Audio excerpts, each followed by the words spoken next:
meloloskan diri dari jalinan gulungan tanpa batas. Kisah sang penjelajah agung dan misteri dinding besi Hai, sahabat satu pesan. Jangan lupa, kami upload video baru setiap hari jam 9 malam loh. Langsung saja ke bahasan kita kali ini. Sahabat satu pesan, pernahkah Anda mendengar tentang tembok yang begitu kokoh, terbuat dari besi dan tembaga cair, yang dibangun untuk menahan dua suku pembuat onar terbesar di bumi? Ini bukan mitos. Ini adalah kisah yang tertulis dalam kitab suci. Ini adalah perjalanan Zulkarnain, raja penjelajah agung yang mencapai ujung dunia dan membangun benteng terakhir melawan kekacauan. Zulkarnain, kekuatan raja penjelajah. Menurut catatan sejarah yang dikumpulkan oleh Imam Ibnu Katsir, Gog dan Magog adalah dua kelompok besar dari bangsa Turki yang merupakan keturunan dari Yafits, anak Nabi Nuh, bapak moyang bangsa Turki. Jauh sebelum kemunculan mereka, pada masa Nabi Ibrahim, hiduplah seorang raja saleh yang dikenal dengan nama Zulkarnain. Ia adalah seorang raja yang pernah melakukan tawaf mengelilingi Ka'bah bersama Nabi Ibrahim ketika bangunan suci itu pertama kali didirikan. Ia beriman dan mengikuti ajaran Nabi Ibrahim. Zulkarnain terkenal karena kebaikan dan kepemimpinannya yang luar biasa. Allah memberikan kepadanya kekuatan yang sangat besar, memungkinkannya menguasai wilayah di timur maupun barat. Kerajaannya meliputi banyak negeri dan raja-raja. Ia melakukan perjalanan ekstensif, melintasi seluruh bagian timur dan barat bumi. Musuh-musuh Nabi Muhammad pernah menantang beliau untuk mengungkapkan informasi tentang musafir perkasa ini, yang telah mencapai ujung terjauh timur dan barat.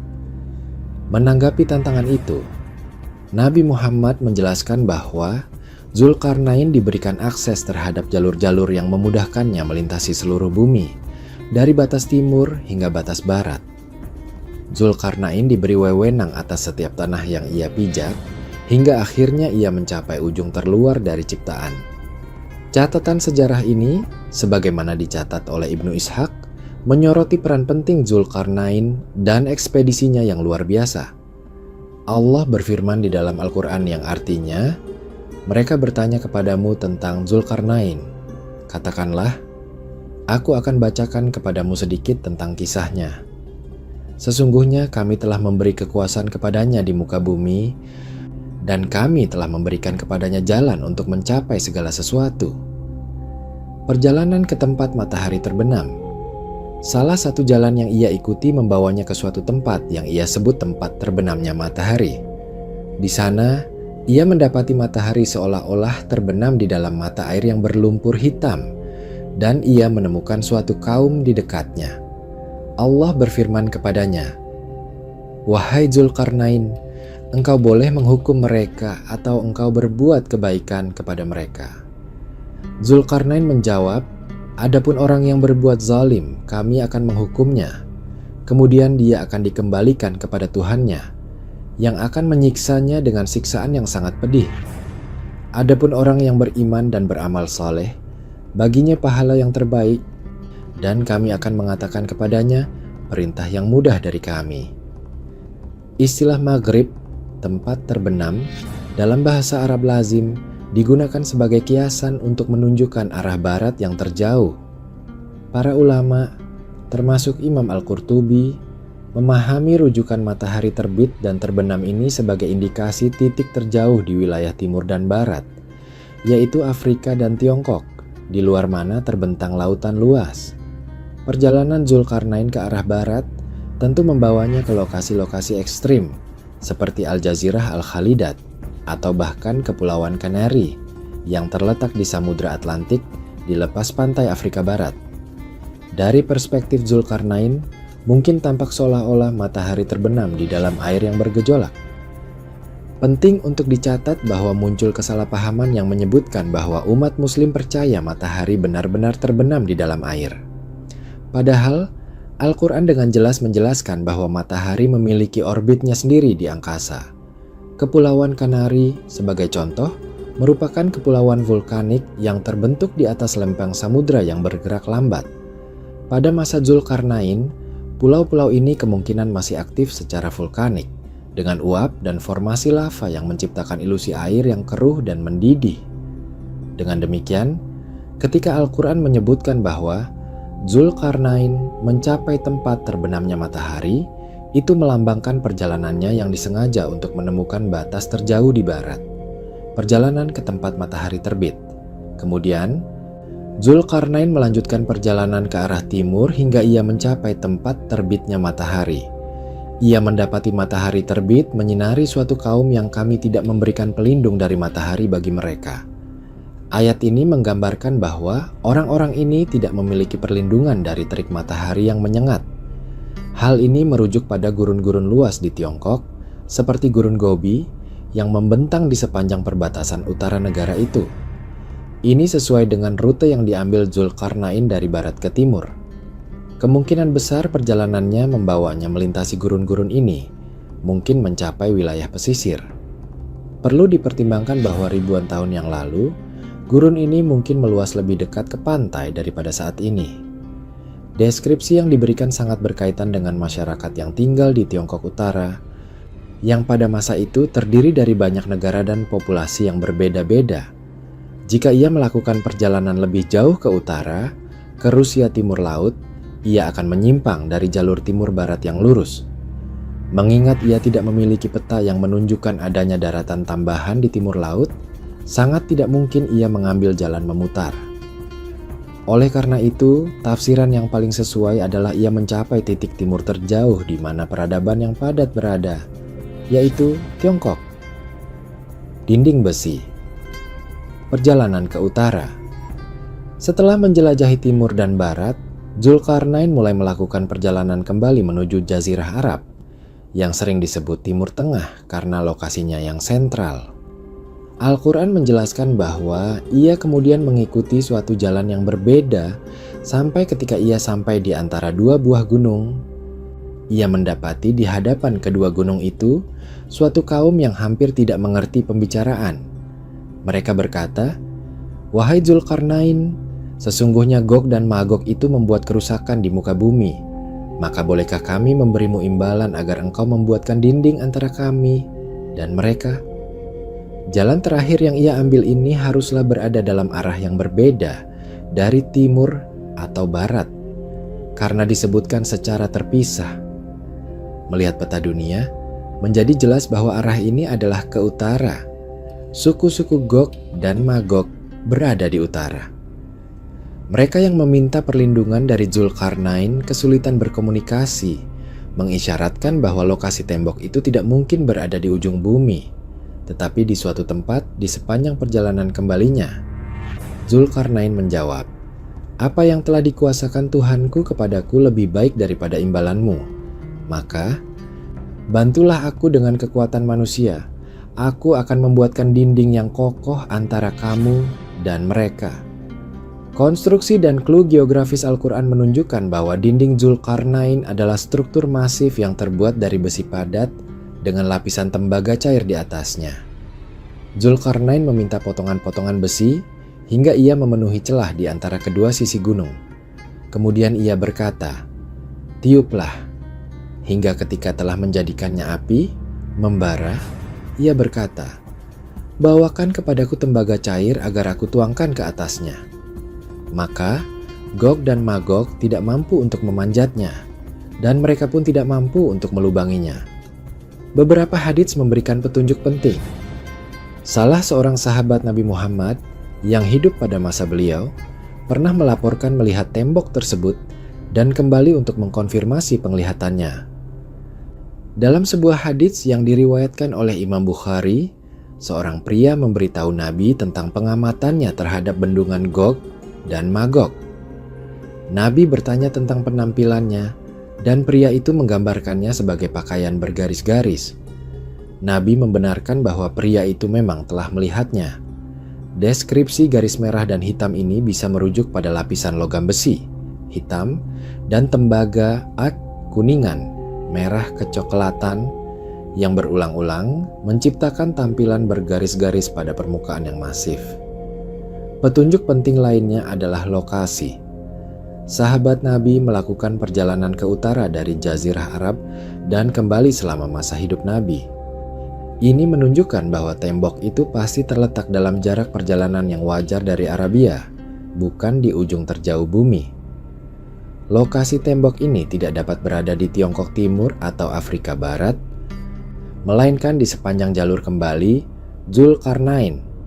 Analisis lokasi yang memenuhi syarat. Dengan mempertimbangkan semua faktor ini, jarak tempuh yang wajar dari Arabia, lokasi di antara dua gunung besar, dan posisinya yang harus berada di utara dari orang-orang yang meminta bantuan kita dapat mempersempit kemungkinan lokasi.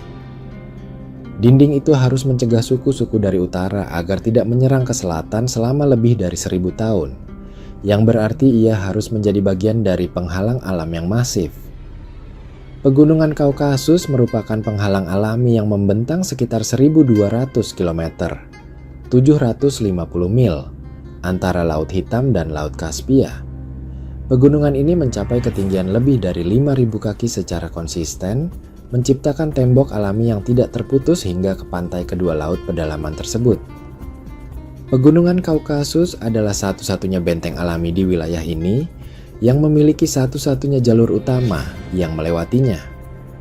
Sebuah lembah sempit yang diapit oleh dinding batu yang tinggi, persis seperti yang dijelaskan dalam Al-Quran.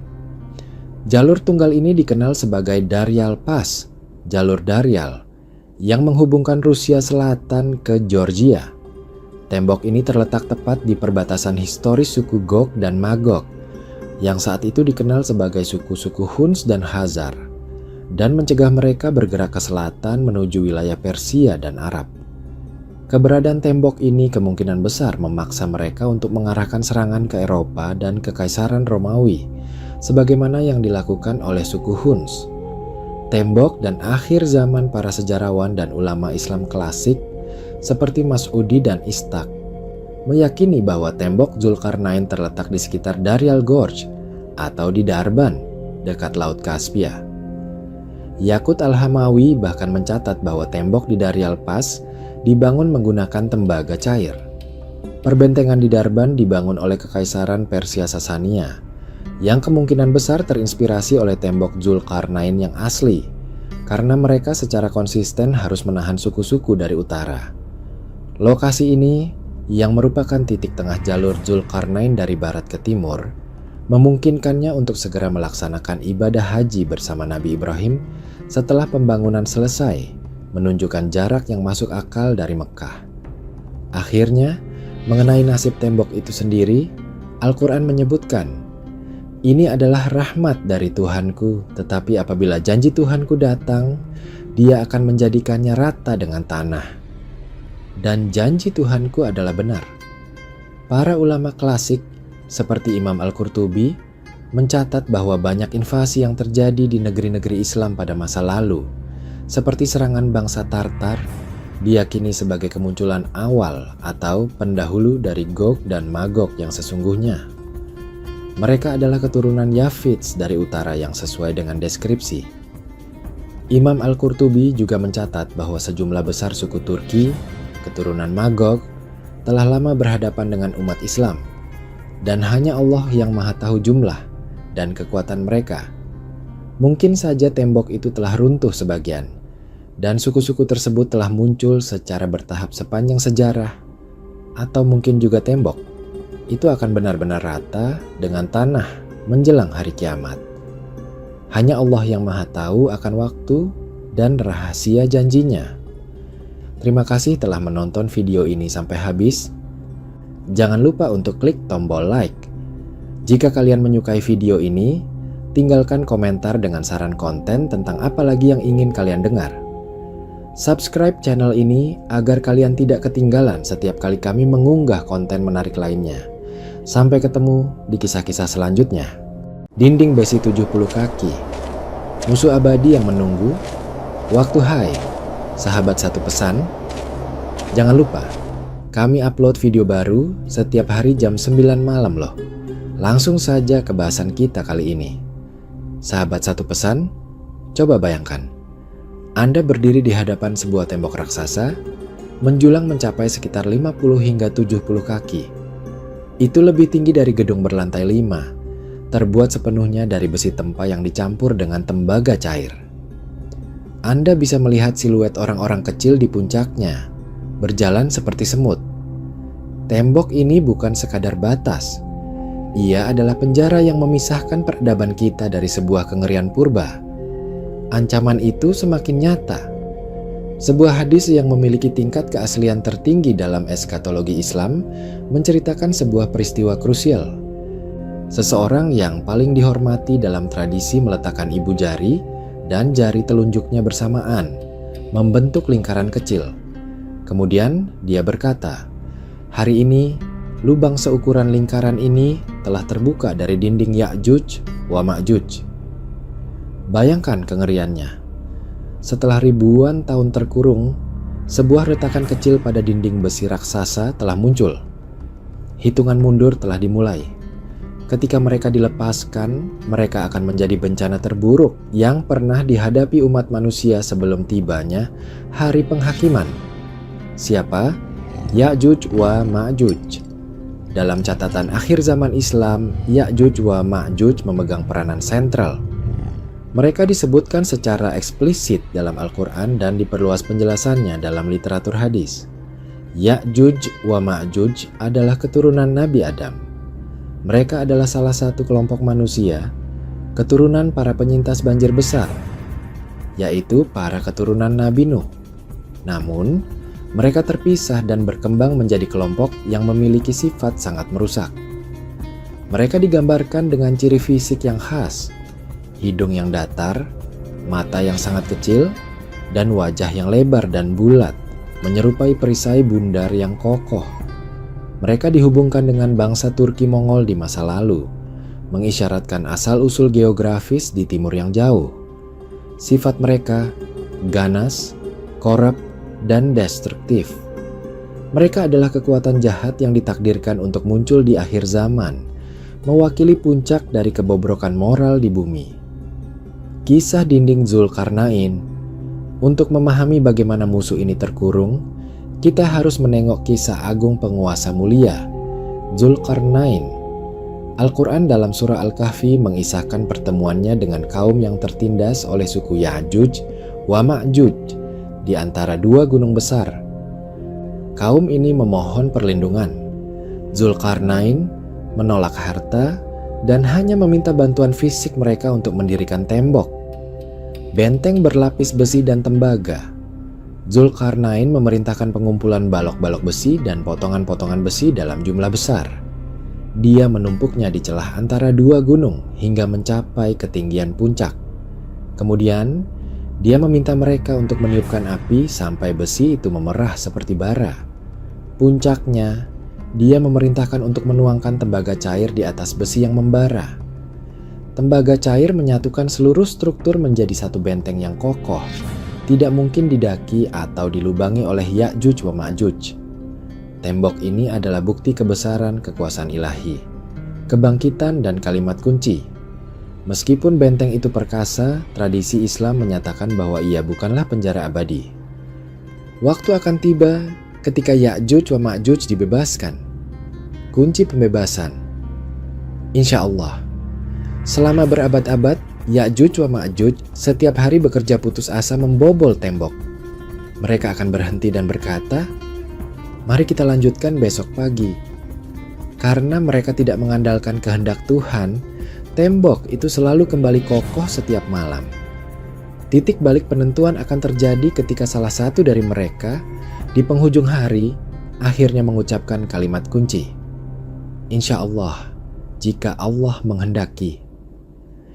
Pada saat mereka akhirnya mengaitkan rencana mereka dengan kehendak ilahi, Allah akan membiarkan dinding itu tetap rapuh. Keesokan harinya, mereka akan menemukan lubang seukuran lingkaran jari dan menyempurnakannya. Pagi itu akan menjadi awal dari bencana paling besar. Menurut eskatologi Islam, pembebasan Ya'juj wa Ma'juj terjadi setelah kemunculan dan kekalahan Dajjal, sang Al-Masih palsu, oleh Nabi Isa, Yesus. Ya'juj wa Ma'juj dilepaskan sebagai ujian akhir bagi umat manusia. Malapetaka di muka bumi. Begitu tembok itu runtuh, Ya'juj wa Ma'juj akan turun dari setiap ketinggian dan puncak bukit, seperti air bah yang tidak bisa dihentikan. Ini adalah istilah dari Al-Quran dalam surah Al-Anbiya ayat 21-96, menunjukkan jangkauan mereka yang meresap kemana-mana. Kehancuran dan kekejaman. 1. Konsumsi air. Jumlah mereka akan sangat banyak. Gelombang pertama yang melewati danau besar akan meminum habis airnya hingga kering, sehingga gelombang kedua tidak akan menemukan apapun. 2. Panah ke langit. Dalam arogansi, mereka akan melepaskan panah ke langit, menyatakan kekuasaan atas bumi. Panah-panah ini akan kembali ke bumi berlumuran darah, sebuah simbol dominasi total dan kejahatan. 3. Penguasaan bumi. Kehadiran mereka akan menciptakan korupsi, kehancuran, dan kekacauan yang meluas. Umat beriman akan terpaksa berlindung di puncak gunung, menghadapi kelaparan dan kesulitan ekstrim. Tidak ada kekuatan militer manusia yang mampu menghadapi mereka, dan bumi akan berada di bawah kendali penuh kaum yang ganas ini. Masa ini adalah puncak ujian bagi umat beriman, pengingat bahwa pengejaran duniawi adalah sia-sia. Mereka harus berpegang teguh pada nilai-nilai abadi, fokus pada pertumbuhan spiritual, dan memperkuat iman. Kisah Ya'juj wa Ma'juj berfungsi sebagai pengingat pahit tentang transiensi atau kefanaan segala sesuatu yang bersifat material. Intervensi ilahi dan akhir sang ancaman.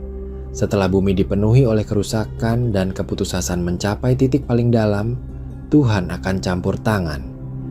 Doa Nabi Isa yang saat itu berada di bumi bersama para pengikutnya yang beriman tidak mampu melawan Ya'juj wa Ma'juj dengan senjata.